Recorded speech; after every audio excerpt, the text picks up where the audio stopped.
what I would say is one thing that's gotten, I think, too little attention, and certainly Director Haynes, Secretary Pompeo, others can speak to this from their own experience. This was an incredibly high-risk operation to fly special forces into the heart of a capital that is essentially a hostile place for the United States. Helicopters all over the sky. We ask extraordinary things of our military. They performed incredibly well in this operation, but that was not guaranteed, won't be guaranteed going forward the more we choose to use this tool. So a word of admiration, but also a word of caution, and not to draw, I think, too much false confidence from how well operationally this went.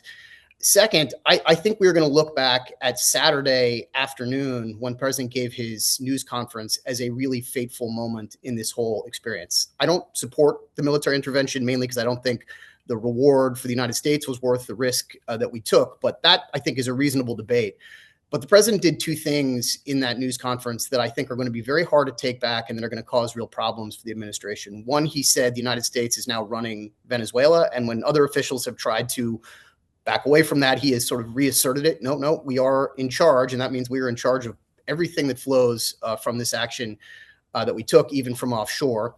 And second, that he's not all that interested in the better future for the Venezuelan people, at least a democratic future, that I think many people who are a bit on the fence about whether military force was the right thing certainly support. I certainly support democratic transition in Venezuela. He sort of dismissed the democratically elected.